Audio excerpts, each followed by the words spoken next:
Hello and welcome to Let's Pod This. My name is Andy Moore. Friends, welcome back and happy Halloween. Joining me again this week is our good friend and colleague, Dr. Keith Gaddie. Keith, welcome back to the Democracy Den. Good to be back down here, Andy. It's been a few weeks since you were on, and in our last episode, we were talking about grievance politics. Yes. And the role of grievance in American politics more broadly. One of the things that I think we can start talking about as a re-entry point here is particularly salient for you as a guest because you have a expertise in architecture, and that's the new White House ballroom that's going up. Yes. The construction there that has, at least from what I have read, not gone according to plan as the plan was revealed to the American public. But there's a lot more to it, and I think it's probably helpful for listeners to get a little bit of bearings on some information about the White House and like how it got to be where it is today. So let's talk about the building itself, and then we'll talk about the construction project, and then where grievance enters into all of that. Right. So the White House was designed in 1790s, and construction was begun. And first occupant of the White House was John Adams, the father, who took occupancy up just before turning over power to Thomas Jefferson after the 1800 election. And the White House was designed, it is a Federalist and neoclassical design building, which bears a remarkable similarity to the Parliament building of Ireland in Dublin, the old Irish Parliament. They're almost identical. But the building was meant to be a palace of sufficient splendor and awe that a visitor coming from Europe will be impressed by it. And it is an impressive building. It is large.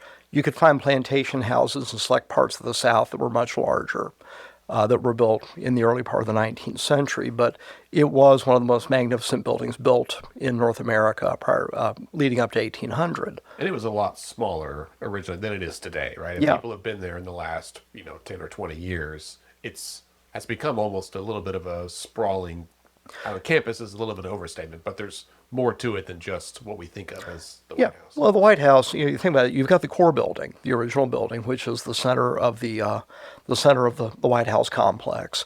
And there's a north and a south portico that were added to it during the 19th century, one of which is a rounded front, neoclassical design portico, and the other of which is more of a traditional temple pediment, temple pediment with the columns on it.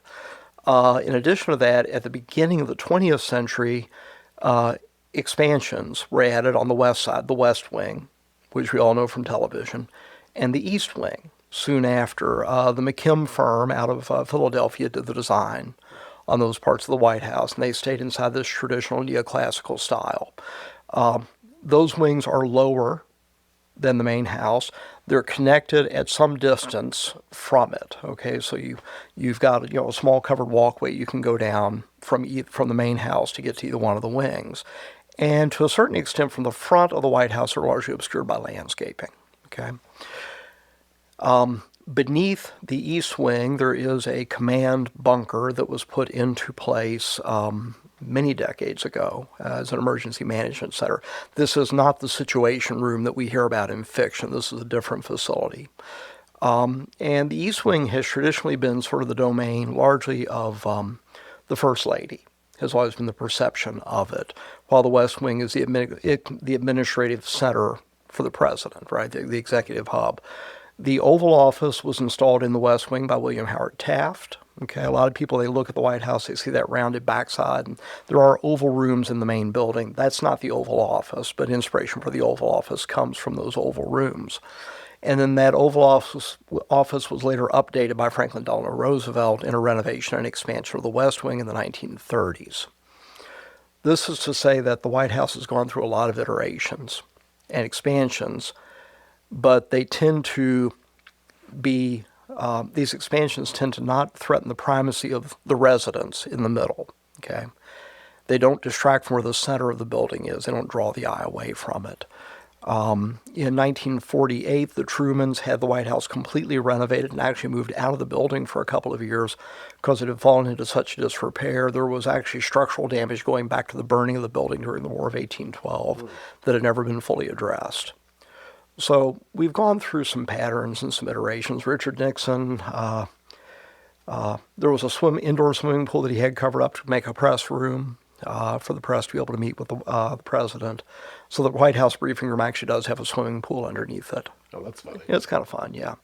There's a bowling alley added at some point. There was a bowling alley in the basement, and Since been moved, it's over in the Eisenhower building now. But which seems fitting. It's and if you've ever never seen the Eisenhower building, the old executive office building is a Second Empire style monster that, when it was finished, was the largest office building in the world. really, Yeah, that's interesting. yeah. When you get inside, I've been in that building Yeah. twice, I think, and both times I was struck by how easy it would be to get lost in it because everything looks the same. Oh, it's insane. It's huge. Of course, it was supplanted in that with that title ultimately by the Pentagon. Oh, okay. Yeah. Sure. So I've not been inside that building. But I have. Yeah.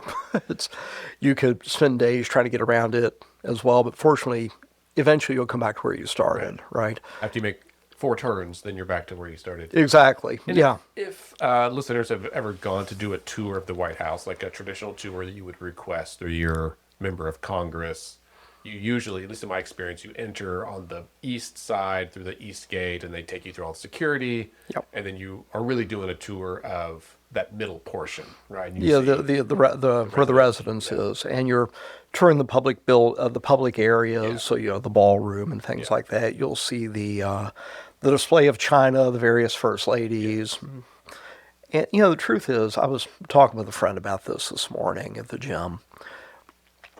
Both the Capitol tour and the White House tour are kind of disappointing. For anybody that's really a politics person, Right. I don't want to see the damn China. Yeah. I want to see the politics, right? I want to see where the history was made. Yeah. And you don't get that on either tour anymore. You got to know somebody. Or be there on business. Yeah, Yeah. exactly. And it's very difficult. I mean, the donor White House tour, which I've never been on, is really cool. Okay? Because that one you actually can. It used to be you could get to the West Wing on that kind of thing, but that's a very special tour for very special people. And there is a check you can write to go on that tour, but probably better off just watch the West Wing on TV and pretend. Most of us can't afford that check. It'll be more cost effective that way, yeah. So under the current administration, President Trump has done, I think, 2 major renovations that have been in the news. One is the Rose Garden and converting it to more of a patio environment. Yes. Rather than just like a grassy lawn. Yes. And then the second is the ballroom that's currently under construction. What do you know about the Rose Garden? And then let's get into Okay, well, and we also have to remember there have also been some embellishments inside the West Wing. For example, the introduction of the gilding on the walls and gilded features, which ends up making the Oval Office in particular, but the West Wing, look more Baroque. And Baroque and neoclassical don't really go together that well necessarily. It can work, but not like this. I'm critical of this, not that I don't like Baroque architecture.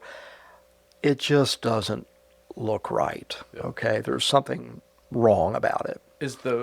Can I ask you? And that's being extended into the ballroom, incidentally. Oh, right, Yeah. right. So on a note about design Yeah. and style here, you mentioned that the White House itself is the neoclassical Federalist style of, Yes. of architecture, and you mentioned the one in Ireland that's very similar. Yeah. I guess It would be technically Georgian, but Georgian and Federalist are highly similar. Okay. So, yeah. I guess I had probably always thought, because so much of Washington, D.C. is in that same Federalist style, and many other Yeah. government buildings around the country are, that was kind of a uniquely American style, but I honestly don't know the history. Oh, no. This is the fun thing. I teach a class on this. I taught it at OU in the Architecture College, and now I teach it down at TCU called Architecture of Democracy. And what's really fun is that neoclassical, which is the temple elements, the pediments, the columns, the use of symmetry, use of stone, Roman arches, for example, or Greek flat lintels. That style was used by the British during the Empire. It was used in Germany during the Empire.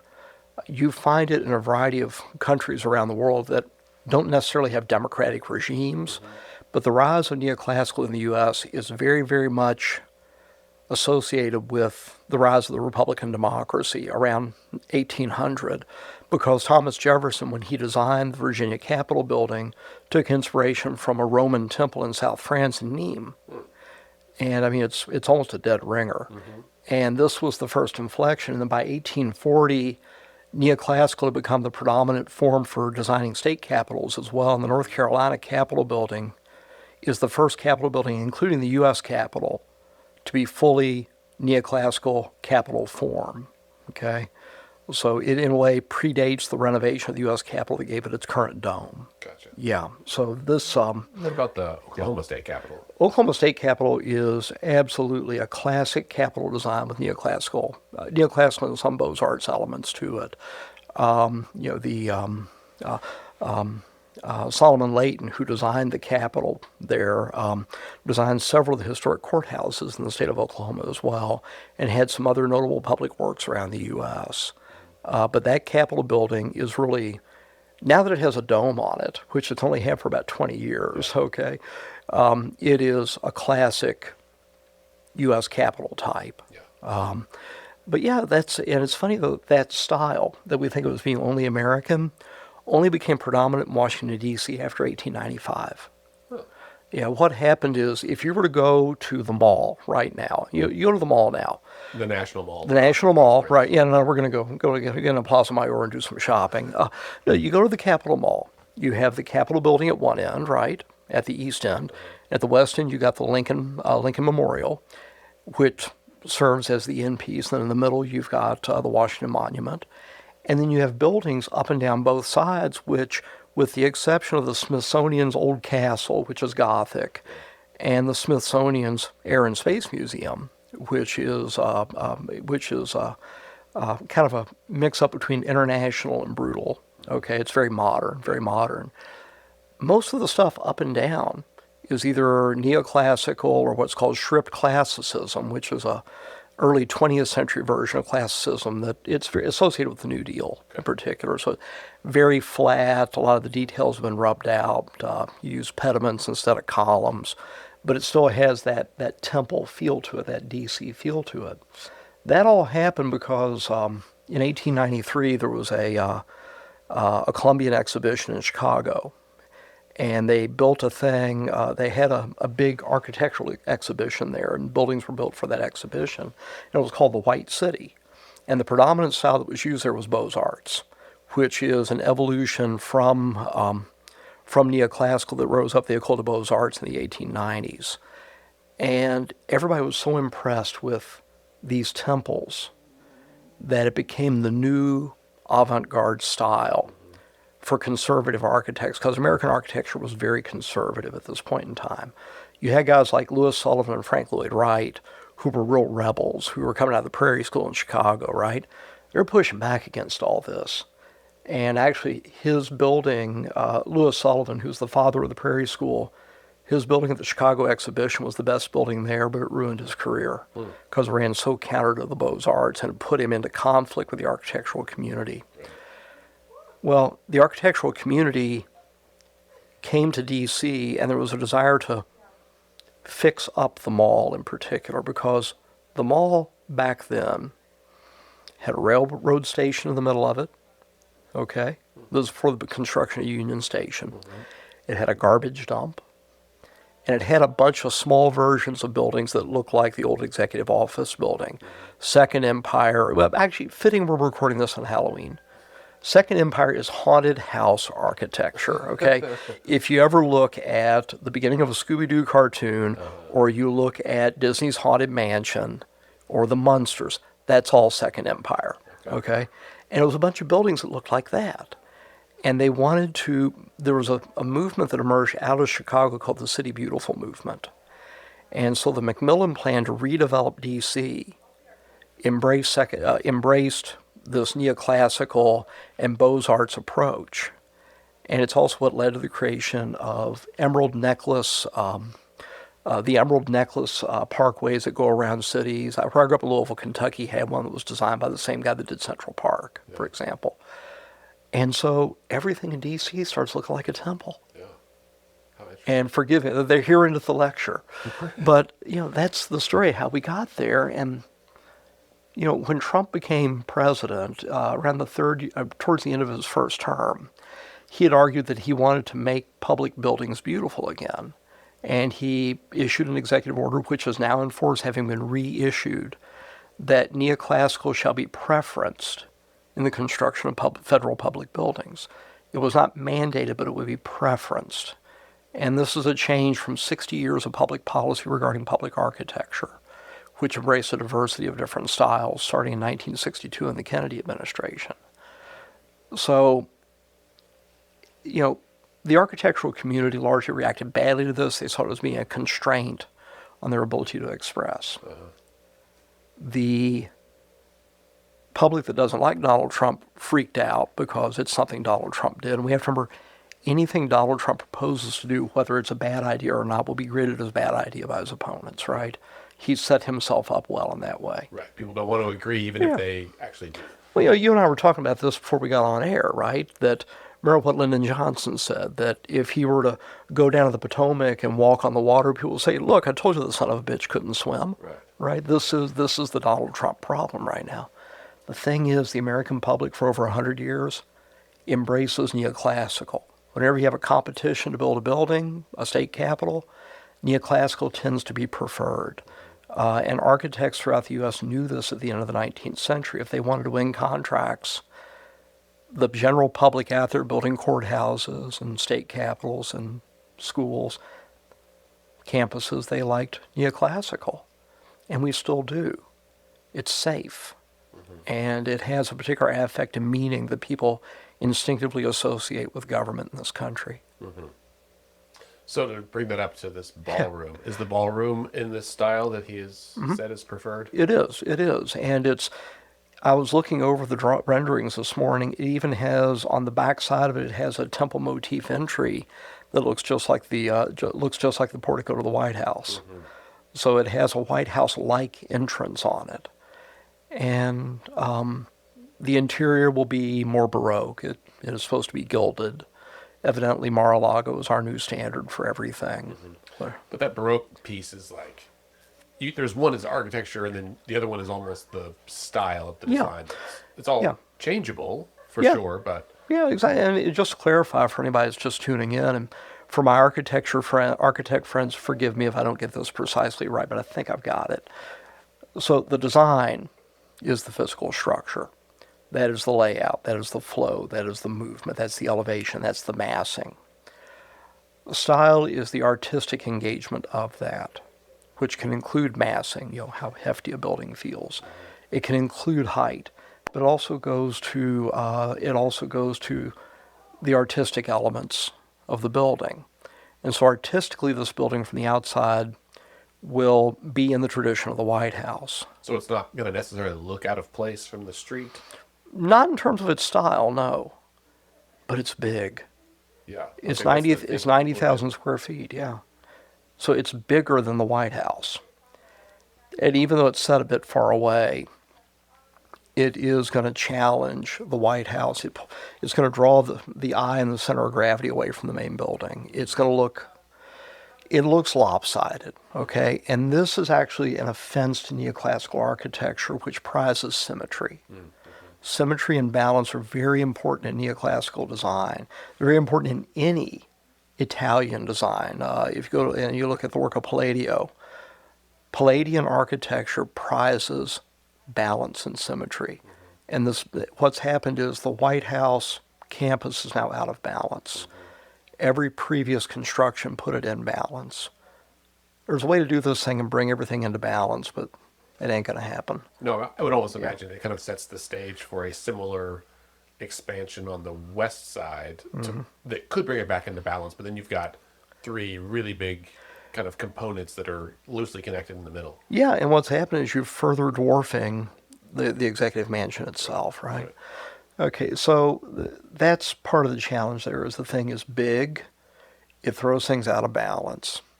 The interior is going to be a good bit more Baroque. And, the nice thing is anything that's done by man can be undone by man, right?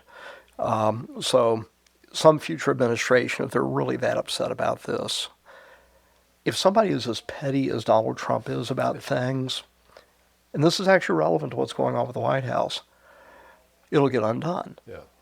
It may end up being it may end up being a really beautiful piece. Yeah. Well, and Yeah. I've tried to Yeah. read a variety of news sources on this, Yeah. and it seems like the consensus is there really was a need for a larger gathering space, but people were like, we needed it. We just don't like the way this is happening, or Yeah. where it is. Well, and part of this is an effort by the current executive to put his imprimatur on things, right? And, Donald Trump, every president gets concerned with legacy, but Donald Trump has a more visible need for legacy and a personal imprint on things than most previous presidents, right? And because he was a land developer, real estate developer, this is the place where he sees his expertise, and yet actually it's funny, he has a track record of doing a couple of things well. It was the Trump organization that turned the old post office in Washington D.C. into a luxury hotel, and they did a very nice job. They did a very nice job, and they were true to the structure in doing so. So it's not surprising that this is where he want to leave his imprint, because that's what he comes to the White House as, is the man who builds spaces, right? Right. Yeah. So I think the thing that I have been struggling with, because I recognize that, I don't like the way that the design looks because it's off balance and just like visual things. But in the grand scheme of how does this affect the country, building a ballroom, I recognize as like small potatoes, right? It doesn't really, it's a lot of money, it's a bunch of donors, and I don't like some of the glad handing that happens, but that's politics too. Yes. And I find myself getting mad at the ballroom because it feels like a righteous indignation, not a partisan statement, but I just don't like it, whether it's him or otherwise. I think it's gaudy. It's just not my style. But his friends text me similar sentiments. I'm like, hey, I'm with you, but I also think this isn't the thing that should be the object of our ire all the time, because as we sit here today, right? Today is the last day before we're in the middle of a government shutdown. SNAP benefits end essentially at midnight tonight, and many, many, many people in our country are going to wake up tomorrow without food. Yeah. And so that seems like something we should be legitimately upset about. Yeah, exactly. And we should probably come back to SNAP in a month. We need to spend some time on SNAP, right, for a lot of reasons. And before we forget, if you're a federal employee and you see this before November 4th, go to Iguana Grill. They're going to be giving you free tacos. Yeah. Seriously, look it up. It's absolutely worth it. Good lunch today also. But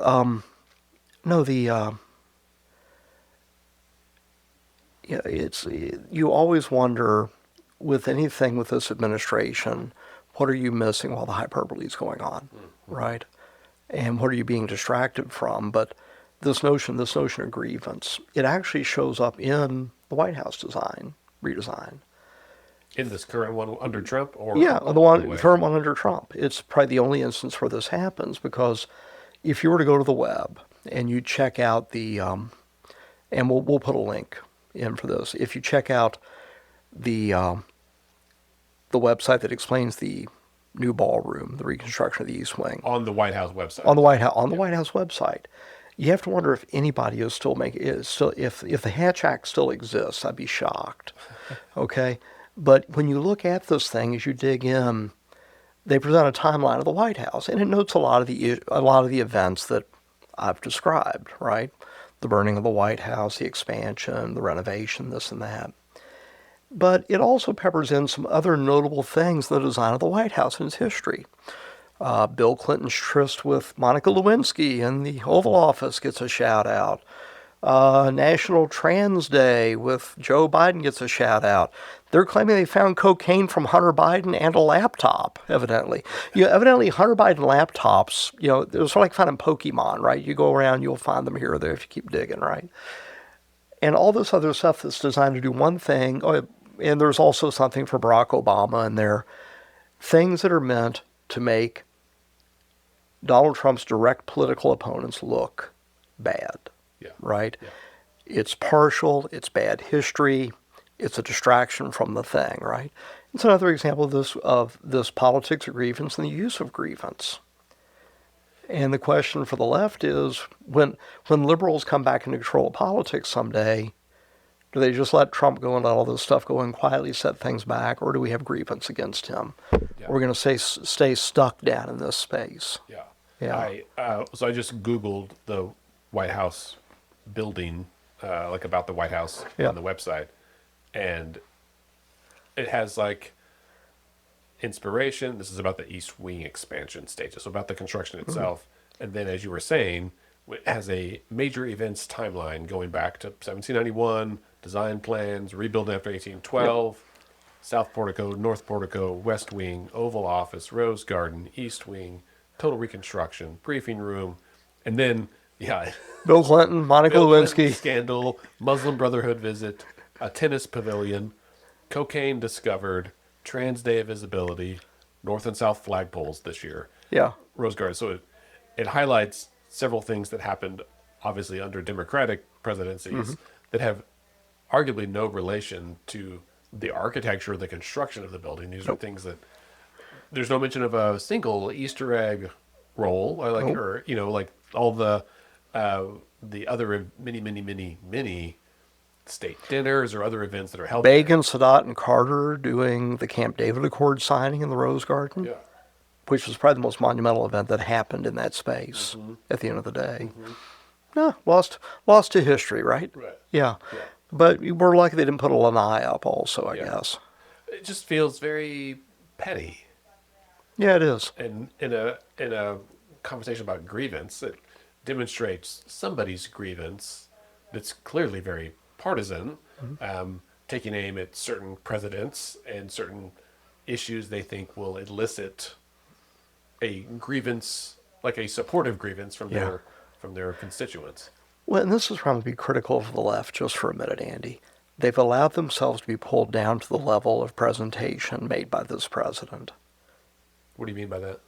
That the nature of the criticism, look in social media, the nature of the criticisms, the treatment and characterization of this executive, it's just as petty. We've all gotten pulled down there. Remember the old saying about why you never want to wrestle in the mud with a pig? Because all you do is get mud on yourself and you find out the pig enjoys it, right? Yeah, this is where we are. Yeah. And somehow we got to figure out how to make dignity win. Whether it's from the right, whether it's conservative dignity or liberal dignity, you got to get the dignity back. Yeah. Well, we discussed this last time, right? The need for a message of hope or optimism or aspiration or dignity, and how that is almost absent entirely in politics today. Yeah. And, I'm going to say if we go back to the White House and we go back to dignity for a minute, there's a lot of space downhill below the where the East Wing was. A lot of space to do stuff. Building a ballroom facility downhill from the White House, downslope, with a panoramic view back up towards the mansion and back up towards the fountain, that could have been exquisite. You could have done it in a sort of a modern strip classicist interpretation or postmodern interpretation of classicism, and it wouldn't have detracted from the building. It would have served to give you the view of it so you could appreciate it even as you're having events. That's what I would have done. Something that's complementary rather than competitive with the current White House. Yeah, exactly. It would make it more of a distinct space for those kind of events as well. Yeah, and you could even do something that was almost in the international style of the Kennedy Center and make it work, because it would largely be glass. Right. And that could be that could have charms also, but we're never going to know. Yeah. Yeah. I thought that was interesting when I first saw the plans for this ballroom about how much of it will be glass, just from a safety standpoint. I mean, obviously the White House proper has glass. I'm certain it's quite thick. Yes. But it still is, in some ways, the idea of a building where the public could see, even from a distance, the elites, whoever they are, in this ballroom, gives us a little bit of insight, but it could also feel, I don't know, insensitive or something, even unintentionally. Yeah. Yeah. Well, speaking of dignity, Yes. do you want to talk about the dignity of having enough food to eat? Yeah, I do. So we are staring down the barrel of what I think is one of the largest, if not the largest, policy-based failures when it comes to food security in American history, where we have massive programs that are designed to be safety net programs, SNAP being one, Yeah. supplemental nutrition Assistance. assistance, or SNAP, those kinds of programs that are designed to help people access food who can't otherwise afford sufficient food. I've spent my whole career working in mental health or public health, and often working at programs or designing programs aimed at helping reach these kind of folks, to make sure that we all have enough food. And here, there's seems a willful decision on the part of politicians, who refuse to compromise on other issues and are using this as a lever to try to win political points or win an outcome. Yeah. But it means that going into the month where we traditionally celebrate Thanksgiving, which is a holiday which we only eat, I mean, we are starting it off on by taking steps to reduce the amount of food access people have. Yeah, it's very sad. And we've never shuttered SNAP during a federal government shutdown before. Related to this, it's going to take longer to process Social Security because of the layoffs, okay? And it's going to take you more time to get through airport security because there's no reason for TSA to show up.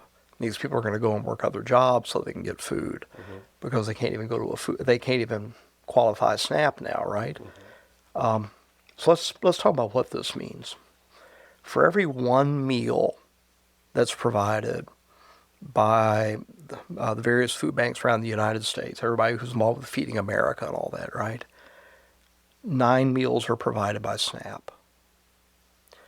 So if people look around and say, oh, well, we can just fall back on the charitable sector and the food banks to take care of this, we are immediately putting upon them a 900% increase in demand, which they cannot provide, not because they're not willing, but for 2 reasons. They don't have enough cash on hand to do it, in part because they don't have some federal money they're used to having. Also because there's no food. There's no food to buy, right? You get rid of SNAP, you're taking money that is spent to buy food. That means we are taking away money that goes to grocers and food wholesalers and farmers, right? You're knocking the chocks out of a chunk of the economy. One of my best friends, Cassie Gilman, is with the Regional Food Bank, and she described it to me this way. She said, imagine if we have a tornado in every county of the country at the same time. That's what's about to happen with food demand. It's like level of need and demand. Level of need is going to be unprecedented. You're not going to have seen a level of need akin to this. You'd have to go back to the Great Depression to find it. And even if it's only for a few days, okay? So this is a huge disruption. The other thing is when you start turning off food distribution in this country and you start turning off the infrastructure, it takes a while to turn it back on. We live with a perpetual 96-hour tail to our food supply. We only have food in the system good for up to 96 hours out. We're always 4 days away from having empty grocery shelves. But we just keep stocking it up, right? It's just part of the dynamic, part of the industry. This is why it was so important to keep the infrastructure turned on during the pandemic when we had SNAP. Because if not, the shelves would have gone dry. And sometimes they did, remember? Sometimes they did. Just because of the disruption of the infrastructure, of the food chain for distribution. Well, now we're taking the supply away that feeds the chain. So this could lead to some real problems, some real challenges for people. And the question is who's going to get blamed? Because this has gotten wrapped up in, well, I can't imagine what bigger politics there are, but this is wrapped up in bigger politics about trying to win some part of policy, right?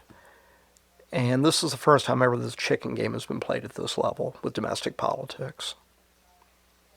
Yeah, and a number of states are looking at ways to tap into their own state reserves Hmm. to help fill the gap if they can, at least for a short time. Yeah. As you mentioned, it's an enormous gap, and it's going to get wider and wider every day that this persists.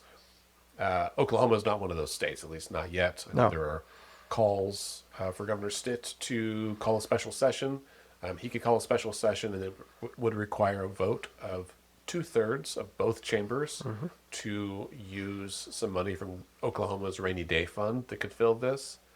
Absent the governor's call, leaders from both chambers, along with a three-quarters majority of both chambers, could call their own special session and Yes. bring themselves back and do this if the governor was unwilling. But we've seen a few news hits. I think there's a press conference today. Like, it's starting to be talked about, but it's been largely Democrats calling on the governor to call a special session so they could go in. And I would assume, knowing a little bit about Oklahoma politics, that today is a Friday, that no one wants to do anything until at least next week because it's the weekend. Yeah. And so they're going to wait until at least Monday before they make a decision and probably go home and cross their fingers that Congress chooses to act by then instead, thereby getting the state off the hook. Yeah, they need that extra hour of sleep they're going to get Sunday morning. Yeah. I think that'll get them perked up, To ready to perk go. up. Yeah. To me, Yeah. the really hard part about this is that it is a weekend, so kids who normally might get some meals at school, sometimes that's the only meals Yes. they get. Yeah. Won't have that option for 2 whole days, which is a long time to go without food. They might, beg, borrow, and steal some ways to get food. The community is starting to step up, and as you said, we don't have the infrastructure in place to actually get food out to everybody you want to give. Right. If listeners are interested in giving, what I've been told is to give to groups like the Regional Food Bank or the Food Bank of Eastern Oklahoma, because they do have some infrastructure and they can access food supply avenues that we don't have access to. So Yeah. if you can afford to buy 1 can of tuna, that same money, they can use it to buy 4 cans of tuna. So that expands the Yeah. reach of your dollar. That's good. But as you said, if the need is actually ninefold, right, you should give us twice as much as you could before in hopes that it bridges the gap a little bit closer. Yeah, and we think about this as being only, we've mentioned farmers in passing, retailers in passing. Every dollar that's spent by SNAP has a $1.73 impact in the economy.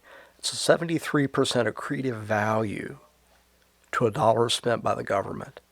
It's one of the strongest multipliers in the economy, period. You find me an investment that'll give me a 73% return on investment, right? Right. The moment the dollar is spent, I'm in, Right. right? Yeah, you can't find an index fund that'll do that well. And that's somebody's gonna give me an apples to oranges complaint. That's okay. Yeah. You can eat both of those. You can't eat air. Right. Right. And you said this earlier, and I want to reiterate it, that, Yeah. some of the rhetoric around SNAP is about who should and shouldn't, who's deserving. Oh, the worthy poor. Yes, the worthy poor. But let's set that aside, Yeah. as egregious as that statement might be. But let's set that aside and recognize that the only way food is acquired is that someone's buying it from somebody. Somebody's growing it, somebody's creating it, and then somebody's buying it and distributing it. And when the government is an enormous purchaser of food from our own producers, that means there are thousands of farmers across our country who are producing food Yeah. and count on the government to buy it for programs like SNAP. We saw this happen back in the spring with the USAID, where a lot of farmers, including here in Oklahoma, produced food and sold it almost entirely to the U.S. government to be sent overseas for folks that don't have enough food. Now it's happening here domestically. Yeah. Well, suddenly, yeah, the one customer of these food producers is saying, never mind, we're not going to buy it. Yeah. And so it's not just hurting the people who are the end consumers of that food, which is like needy kids and families, but you're also hurting the people who produced it and everybody in between. Yeah. And so while the system, when it's running normally, creates an enormous gain for the economies, like you said, 73% return on investment, when you stop that, you are not just hurting people, but you're hurting the economy too. Yep. Surely everybody in this country could be moved by an argument that's either we're meeting people's needs or we're meeting economic needs. When those two things align, that's something we should be investing in. And here we have outright refusal to make those investments. Yeah. And there's really nothing more to be said than that, Andy. That's just the reality of the situation. And we are in an environment where people are trying to choose their realities, right? Yeah. But this one's a hard one to hide from. It's because the consequences are that we both can't buy food and we can't find food. Yeah. And that means that even though there will continue to be demand, but we don't know how to pay for it. Yeah. And then the question is, are the farmers just going to sit on supply and not ship it? And that means that if there's less supply, it means prices ironically go up, right? Which means we get an inflationary spike in the market basket. If you think back to the Depression, people forget the things that happened with food during the Depression. Everybody thinks, Wall Street fell, right? And then there was some unemployment.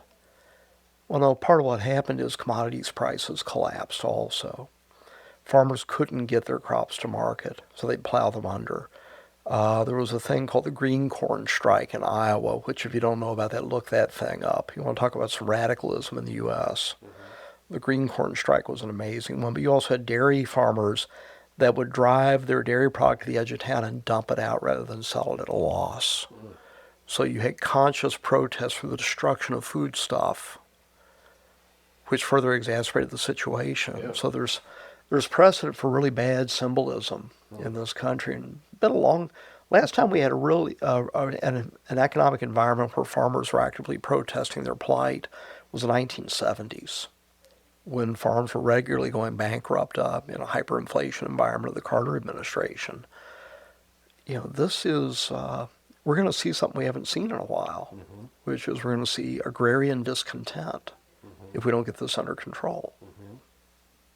And there's economic implications there around farmers utilizing, making insurance claims around some of their crop insurance and some of those programs that have a implication both for the future, rates will raise and all of that, and also a more immediate implication for some of the banks that have to pay out some of those policies, that it really creates a feedback loop that's pretty disastrous, I think. Yeah, and that's what you want to avoid is a downward spiral. Yeah. And, we have been in an era of we've been stress testing so many things in economy and democracy. And,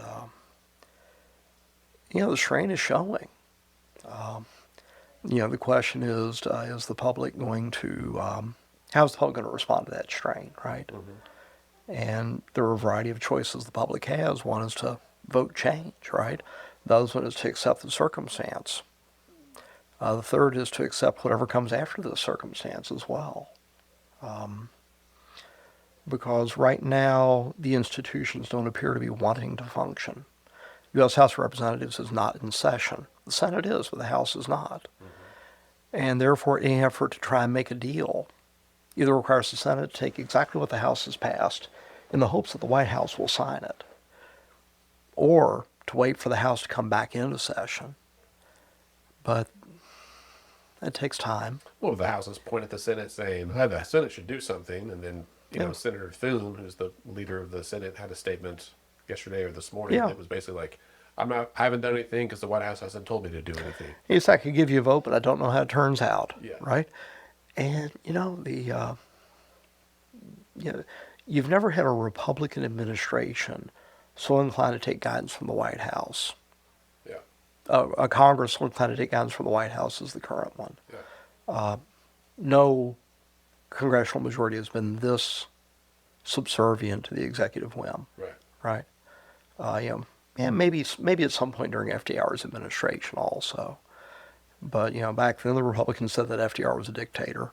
Right. Yeah. This is what happens when we elect large personalities from New York State, I guess, Andy. I don't know. It's Well, and, when about the Depression, the image that I have in my head whenever anyone says the Great Depression is of the FDR Memorial in D.C., Yeah. which goes through all, he had 4 terms, right? Yeah. And so both world wars, and part of it was the Depression there, and there's that relief sculpture Yeah. of people in line at a soup kitchen. Yeah. And you can stand in the line, and it is, Yeah. from the first moment I saw it, it has haunted me ever since. Because when you go there at night and the way they have the lighting, provided all the light bulbs are working, it is haunting, and like Yeah. in the same way that walking through the Korean War Yeah. memorial is haunting, where you're just suddenly in the jungle with the troops walking through it. It's a very visceral experience. Yeah. Yeah. If you go looking for the FDR Memorial, it is below the mall, headed towards the Thomas Jefferson. It's over that way more, but it's very different because it's very modern, Yeah. and the bas relief that they've got in there really is something else. They're Yeah. very moving, very moving. Well, it's always my favorite memorial. I'm sure Yeah. I've talked about it on the show before, but when you first walk up, there's just Roosevelt in a wheelchair, right? Yep. Normal size. Not Right. Where in DC, everyone's a giant statue, and this one's not. He's just there, sitting in a wheelchair, off by himself almost. Yeah. Even further back, his dog is more proportionally much larger than he was at the beginning. And as you walk through his tenure as president and read all the quotes and think Yeah. about what he experienced as president, it gives you a whole different perspective on Yeah. what I think is the responsibility of the presidency, and the role. I think responsibility is the right thing, like what you were supposed to do as president and how you shepherd a nation Yeah. through crisis. Yeah. Well, that's in part a product of who FDR was. Grew up in the progressive era. He was a protege of Woodrow Wilson, right? Saw himself as walking in the footsteps of his cousin Teddy, right? Pursued the same course of action, but also possessed of the upper class's noblesse oblige, right?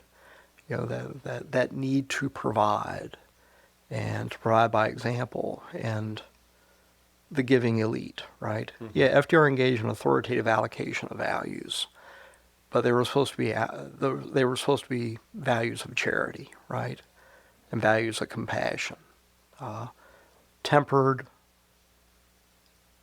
and possessed of strength. And we have a very different articulation of elite values coming out of D.C. now, and I'm not sure where it attaches to the. I don't know, maybe we're getting who we are as a people. Maybe this is who we are. Keith, I think you're exactly right. As I'm sure, like you, and probably most of our listeners, right? You float through life day to day, trying to get work done, do normal things, take your kid to school, your dog to the vet, all that stuff. But in the back of your mind is this constant strain, right? It's like a process on your computer that's hung up, and it's just running in the background. Yeah. And for me, so often it's like, how did we get here? How do we get out of this? And what does this say about us as a country? And what does it say about me as an American? What are my values, really? Which, so to kind of bring this conversation back around to the ballroom. Yeah. When I see news about that, I want to read about it because it's kind of interesting, and I'm into architecture, and I have a passing interest in some of this stuff. But I find myself getting angry, and then I feel not quite guilty, but I feel wrong for getting angry about that when I know there are much bigger issues that deserve some righteous indignation and some action on the part of us. Yeah, well, and for a moment, let's talk about how the ballroom's different, okay? Usually when you build stuff in D.C., whenever you build a public building, there's a process and a system, okay? And one of the things you do is you'll put a thing out for competitive bid. So you have a design competition. You put out a set of specifications in an RFP. And I've participated in these things with some design faculty at OU. And then you get submissions. And there's a screening committee, and you get down to a final set of designs. And then you choose one, and you get a contractor, and that's put out to competitive bid as well. And the rules that govern that as well that have been around for decades. And then you get the contractor. But even before then, one of the things we tend to do in public policy is we prepare the playing field, right? We prepare the public for the need for the thing. This ballroom came out of left field. You know, and if they had just been building a ballroom, that would have been fine. But the fact that you're going to demolish you're going to demolish an addition of the White House to put a new addition on it, and it's so out of scale, it's just sprung on people. It's just surprising. And it's And none of the rules are next thing followed. in line after a whole bunch of other stuff has been sprung on people throughout the course of this year. Yeah, and and this is this executive that wants to be a man of action, and you've got a a desire to simply rule by fiat, right? This is out of the authoritarian playbook. That's what it is. It is an authoritarian play, technically. Okay. It's that ability to act unilaterally. Oh, I'm going to do this thing. I'm going to build this ballroom. I'm going to decorate in this manner. I'm going to put my imprimatur on the White House. And we're not going to follow any of the rules to do it because there are no rules. That's completely consistent with the environment we've been working in for quite a while, right? There aren't really any rules. So, and if you don't like it, we got a camp down in South Florida you can visit for a while and work on your tan, right? Yeah. Sorry, maybe that was a bit much. I'm sorry about that. Well, no, I mean, yeah. it's not you that built the camp. No. Yeah. Oh, good. Billy Joel songs now. We didn't start the fire. Yeah. Yeah. Before we wrap up, Yeah. we try to end every episode with some highlighting of opportunities for how we Right. can do something. Yeah. Right? Because I don't ever want to put out a podcast that just brings people down and they Right. feel powerless. Right. I think to our point about, in our larger discussion about grievance in today's politics and the need for change, we try to end on a note of optimism or at least opportunity. And short of everyone driving to protest a ballroom, which doesn't help feed anybody, there are things we can do right now in our communities. Okay. RFBO.org, Regional Food Bank of Oklahoma. They need to raise an additional $5.5 million in the next month to be able to meet the needs of people who are foodless or food distressed that will arise from SNAP being disrupted. RFBO.org. Give $50, give $1,000, give $5,000, give what you can. Give, right? That's the that's what you can do is you can help people feed themselves at this point. And going into this season of charity, right? It's the most charitable thing we can do. Welcome an additional person to your dinner table, right? Find that person who appears to need help and help them out. In the tradition I grew up in, extend the right hand of Christian fellowship, make good use of it, right? And don't give in to anger. But I would just start with, if you got dollars to spare, put a meal on somebody else's table, and the most efficient way you can do that is through Feeding America and the regional food banks. How's that one? That's exactly what I was going to say too. Yeah. Giving to food pantries, and this is one of those cases where the larger ones do have scale that I think is really beneficial. Doing something. It feels inadequate to do nothing. Yeah. You know the thing I started doing, most of my life I've been inclined to I've always given. I've always been charitable to organizations.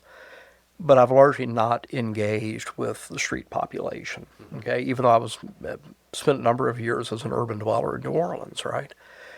And one thing I've started doing is I always keep I've gone through like 7 sets of AirPods in the last 2 years. So I've always got the little boxes, right? I keep losing the damn things. And so I always have a couple of those boxes in my car that have always got some 1s and 5s and 10s and a bunch of change in there. And I know people say don't give to panhandlers. If I can get somebody a cup of coffee or hand them $10 and tell them to get a hot meal or just get them to smile a bit, paying for it in that manner, small acts of charity will add up. And in a way, those are more satisfying than any large check I might have ever written in my life, right? But yeah, I think we just have to find the humanity and the charity in who we are and maybe be a little less scared of each other. Yeah. Keith Gaddie, thanks for being here again. Pleasure. Pleasure as always. Door is always open. Please come back. Look forward to it. Listeners, thanks for being here. As Dr. Gaddie said, right? Go to rfbo.org, Regional Food Bank of Oklahoma, and make a donation. We have been getting ready to kick off a fundraising drive for Let's Fix This. It's the end of the year. Every nonprofit's doing it. That's not going to happen, at least right now.